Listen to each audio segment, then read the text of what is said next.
అమెరికాలో ఉన్న statue of Liberty గురించి విని ఉంటారు. వరల్డ్లోనే టాలెస్ట్ స్టాచ్యూ మన ఇండియాలో ఉంది. స్టాచ్యూ ఆఫ్ యూనిటీ గురించి వినే ఉంటారు. కానీ ఆఫ్రికాలో one of the world's tallest statue and that is called as a renaissance monument, African renaissance monument. దాని గురించి ఎప్పుడైనా విన్నారా? వినకపోతే రండి ఇప్పుడు తెలుసుకుందాం. వెల్కమ్ టు మాయన కథలు ఇన్ ఆఫ్రికా. మన ఛానల్లో వీడియోస్ అన్ని వెస్ట్ ఆఫ్రికా నుంచి వస్తాయండి. సో ఇప్పుడు మీరు చూస్తున్న మాన్యుమెంట్ డకార్ అనే సిటీలో ఉంది. డకార్ అనే సిటీ సెనగల్ అనే కంట్రీ యొక్క క్యాపిటల్ సిటీ. సో దీంట్లో ఉన్న బ్యూటీ ఏంటంటే అట్లాంటిక్ ఓషన్ పక్కనే ఉన్న ఒక హిల్ మీద ఉంటుందండి. ఇది ఆఫ్రికాలోనే టాలెస్ట్ స్టాచ్యూ అండి. ఇది African self respect, freedom, future, hope ని చూపించే సింబల్.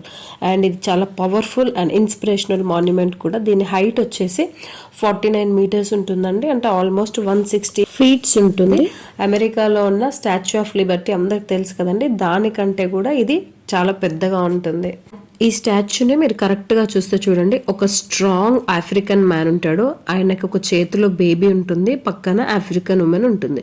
సో ఈ మూడింటికి 3 మీనింగ్స్ ఉన్నాయండి. మ్యాన్ వచ్చేసి ఆఫ్రికన్ స్ట్రెంగ్త్ని, లీడర్షిప్ని చూపిస్తున్నాడు. ఉమెన్ వచ్చేసి ఫ్యూచర్ని, సపోర్ట్ని, కల్చర్ని చూపిస్తుంది. అండ్ బేబీ వచ్చేసి న్యూ జనరేషన్, హోప్, రీబర్త్ని చూపిస్తుంది.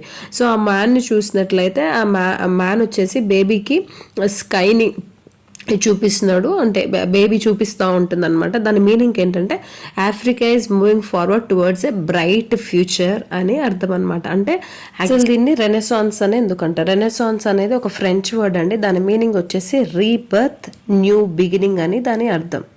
సెనగల్ కంట్రీకి ఇండిపెండెన్స్ వచ్చి 50 ఇయర్స్ అయిన సందర్భంగా దీన్ని 2010లో ఇనాగరేట్ చేశారండి. అందుకోసమని దానికి రెనెసాన్స్ అనే నేమ్ ఇచ్చారంట. మీరు ఇక్కడ మేల్ హెడ్ని చూసినట్లయితే తన హెడ్ పైన ఒక క్రౌన్ లాగా మంచి లైటింగ్ వస్తుంది కదండి. సో అక్కడ వరకు వెళ్ళొచ్చు అంట అండి. దీని లోపల ఒక గ్యాలరీ ఉంటుంది, ఈ కంట్రీ గురించి, వాళ్ళ హిస్టరీ గురించి, ఇండిపెండెన్స్ గురించి చెప్పేది ఒక ఎగ్జిబిషన్ హాల్ కూడా ఉంటుంది.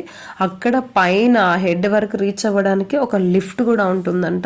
ఆ లిఫ్ట్లో పై వరకు ఎక్కితే సిటీ వ్యూ చాలా బాగుంటుందంట అండి. Ocean view, city view excellent ఉంటుంది. బట్ ఏంటంటే టైం అయిపోయిన తర్వాత వెళ్ళాడు కాబట్టి మా హస్బెండ్ ఆ పై వరకే వెళ్ళగలిగాడు, లిఫ్ట్లో పైకి వెళ్ళలేకపోయాడంటండి.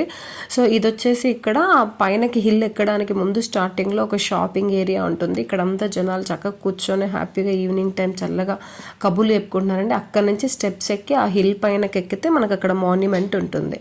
మీకు కనుక ఈ ఆఫ్రికన్ కంటెంట్ నచ్చినట్లయితే ప్లీజ్ కామెంట్ చేయండి. ఊరికి అమెరికా, ఆస్ట్రేలియా, లండన్, కెనడా ఈ కంట్రీస్ అనా అండి?